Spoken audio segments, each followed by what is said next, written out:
औज़ुबिल्लाहिमिनश्शैतानिर्रजीम बिस्मिल्लाहिर्रहमानिर्रहीम। अस्सलाम वालेकुम। मैं फरजाना मलिक आज अपने उर्दू के लेक्चर नंबर 6 के साथ आपके सामने हाजिर हूँ जमात दहम के लिए। शुरू करने से पहले आपसे गुजारिश है कि मेरे चैनल को सब्सक्राइब करें और बेल आइकन पर क्लिक करें ताकि हर नई आने वाली मालूमाती वीडियो आप तक पहुँच सके। जैसा कि आप जानते हैं कि हम अपनी पिछली वीडियो में नज़्म कैसान की तशरीहात मुकम्मल कर चुके हैं। अब हम इसके मश्की सवालात की तरफ जाएंगे। सबसे पहला सवाल हमारे पास है, मंदरजा ज़ैल तरकीब का मफ़हूम व मतलब वाज़े करें। पासबाने रंगो बू, ये मुरक्कब इजाफी है। कैसान को खेतों का बादशाह कहा जाता है, इसलिए इस मुरक्कब में भी ये बात कही गई है कि पूरी दुनिया में कैसान की वजह से रंगों का सैलाब आया हुआ है। इसीलिए कैसान को सरसब्ज खेतों का मुहाफिज कहा जाता है। जिस तरह वालिदैन अपने बच्चों की हिफाजत करते हैं, बिल्कुल उसी तरह किसान भी अपने हरे भरे बागात और फसलों की हिफाजत करता है। फिर है दूसरे नंबर पर महरम असरार बारा। महरम असरार बारा, इसका मानी है बारिश के राज जानने वाला। किसान हमारे माशरे का एक अहम फर्द है। इसे खेतों का बादशाह भी कहा जाता है। किसान की एक खूबी यह है कि वो फितरत के राजों से वाकिफ होता है। अपने तजुर्बात की बुनियाद पर आसमान को देखकर ही मौसम का तयन कर लेता है। दरअसल शायर ये कहना चाहते हैं कि बारिश से कैसे फायदा उठाते हैं, ये फन सिर्फ और सिर्फ एक किसान ही बेहतर जानता है। महरे आलम ताब, इसका मानी है दुनिया को रोशन करने वाला सूरज। किसान को लहलहाते खेतों का बादशाह कहा जाता है। किसान दिन रात अपने खेतों की रखवाली करता है। पूरी दुनिया को रोशनी और हरारत देने वाला सूरज है, और इसी तेज सूरज की रोशनी में किसान सारा दिन काम करता है, तब जाकर फसलें नशोनुमा पाती हैं। पूरी दुनिया को रोशन करने वाला सूरज है, लेकिन किसान ने इसे भी अपना दोस्त बना रखा है।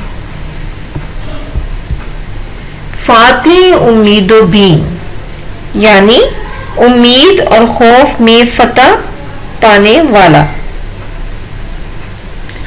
शायर किसान की तारीफ करते हुए कहते हैं कि फसलों पर काम करते करते वो बहुत तजर्बाकार हो जाता है।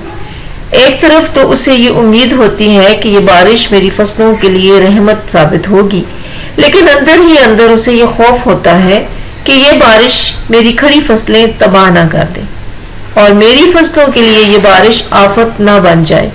शायर के कहने का ये मकसद है कि कुदरती आफात जहां उसे अच्छाई की उम्मीद दिलाती हैं, वहां उसके दिल में थोड़ा सा खौफ भी पैदा करती हैं।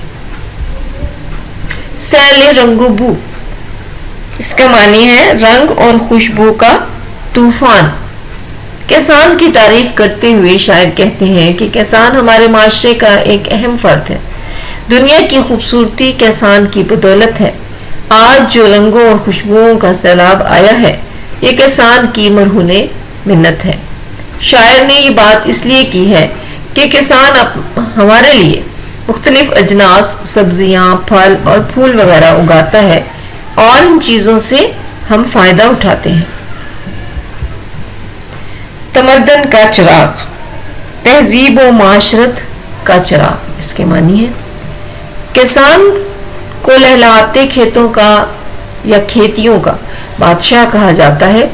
इस मुरक्कब में शायर ने इसे तमद्दन का चिराग कहकर पुकारा है। इसी के दम से पूरी दुनिया में रौनक है। ये हमारी जिंदगी को रोशन कर रहा है, क्योंकि इसकी मेहनत की बदौलत हमें खुशहाली मिल रही है। हमारा मुल्क रोज बरोज तरक्की कर रहा है और ये सब किसान की बदौलत हो रहा है। हमारी जिंदगी में बहुत सी आसाइशें ہمیں کسان ہی کی وجہ سے مل رہی ہیں. وارث اسرار فطرت، اس کا معنی ہے فطرت کے راز جاننے والا یا مالک. کسان ہمارے معاشرے کا ایک اہم فرد ہے، اس سے ہم بالکل انکار نہیں کر سکتے. اس کی وجہ یہ بھی ہے کہ وہ فطرت کے رازوں سے واقف ہوتا ہے. کیونکہ کسان دن رات کھیتوں میں کام کرتا ہے، اسی لیے وہ موسموں کے تغیر و تبدل سے واقف ہوتا ہے. تغیر و تبدل، موسم میں تبدیلی، نشیب و فراز. بارش، آندھی، طوفان یہ سب اس کے دوست ہیں.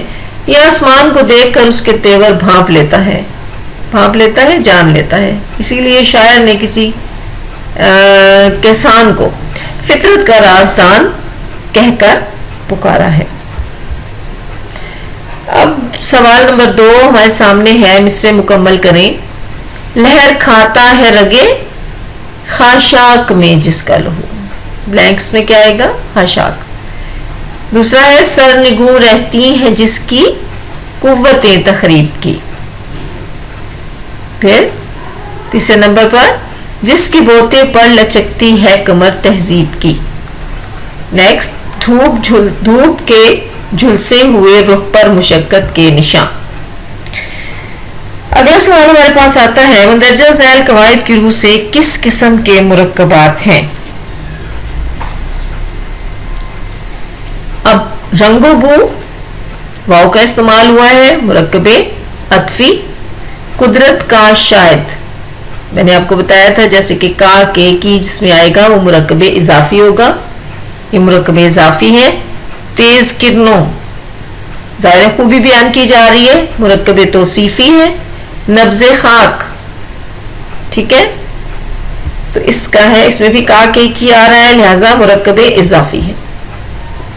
اگلا سوال ہمارے پاس ہے اسٹوڈنٹس، اس نظم کے ہر شعر کے دونوں مصروں میں ہم قافیہ الفاظ موجود ہیں. جیسے پہلے شعر میں پناہ بادشاہ. آپ اس نظم میں ہم قافیہ الفاظ کے 5 جوڑے چن کر اپنی کاپی میں لکھیں. دیکھیں یہ اب ہم قافیہ الفاظ کے جوڑے دیکھیں. نمبر 1 دین نسیم. دوسرا گواہ نگاہ. تیسرے نمبر پر رقیق رفیق. نمبر 4 لہو بو. نمبر 5 افلاک خاک. 6 تخریب تہذیب. 7 باغ چراغ. نشان رواں. نمبر 9 بل حل. اگلا سوال ہمارے پاس ہے اسٹوڈنٹس، خلاصہ اس نظم کا. اب خلاصہ جو ہے وہ آپ ویڈیو نمبر 7 میں آپ کو بتایا جائے گا. تب تک کے لیے اجازت دیجیے. اللہ حافظ.